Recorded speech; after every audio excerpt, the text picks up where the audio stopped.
Now, police say that using credit card screening devices is hardly a new phenomenon, but that these new internal devices do seem to be somewhat new. There were a few different things that made Sunday afternoon at Assembly Hall so special. Not the Big Ten championship, that was already wrapped up on Tuesday, but a chance to finish the season unbeaten at home, where neither the men's or women's team has lost yet this year. Big changes are coming to the well-known student newspaper known as the Indiana Daily Student, or IDS. Starting in the fall semester of 2017, the newspaper will only offer print editions on Monday and Thursdays, but there will still be round-the-clock news on their website and social media sites. In a press release, IU Student Media Director Ron Johnson said the move will facilitate plans to get content where readers and advertisers need it. Coming up on Who's Your News Source, your weekly forecast ahead.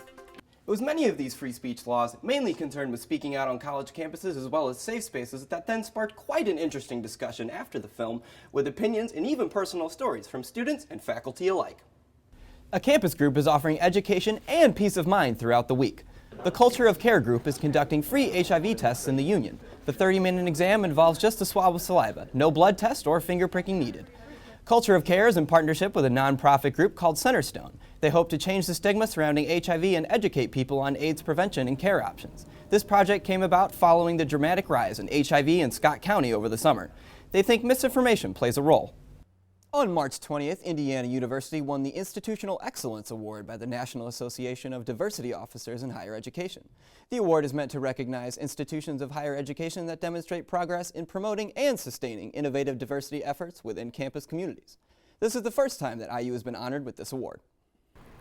Imagine you're walking through campus when all of a sudden, you hear this. Sunday night, hail the size of golf balls pelted Bloomington in a storm that blew up quickly. Likewise, when a tornado strikes, seconds matter.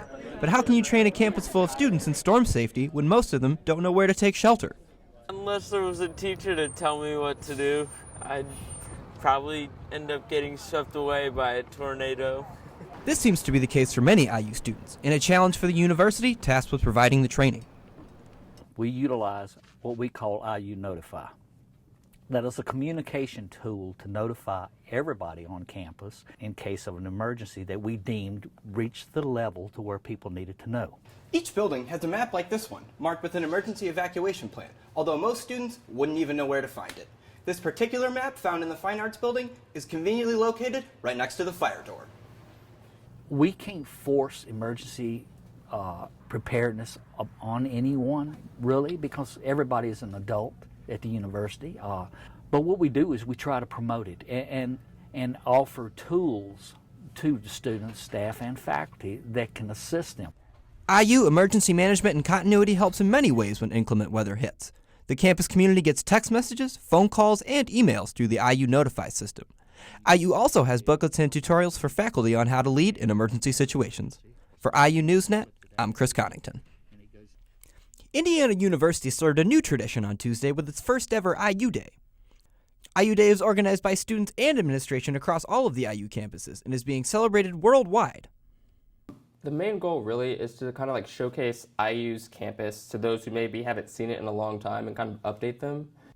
The university celebrated here on campus with a number of activities available for students, like art made by a spinning bike, a photo booth, as well as a campus-wide scavenger hunt. And with such beautiful weather outside, it didn't take much to get the students involved. It was a lot of fun. I had a break in between classes, and then I just saw a table out at Staple Gates, and my friends and I all really got into it. The fun wasn't just here in Bloomington, though, as Hoosiers from across the globe celebrated IU through donations and even making the hashtag IU Day a trending topic on Twitter for over 10 hours. IU Day was drawn to a close with a question and answer session from actor and IU alum Jonathan Banks. Banks, who has been a cast member on shows such as Breaking Bad and Better Call Saul, shared stories from his career and also took questions submitted by fans on Twitter.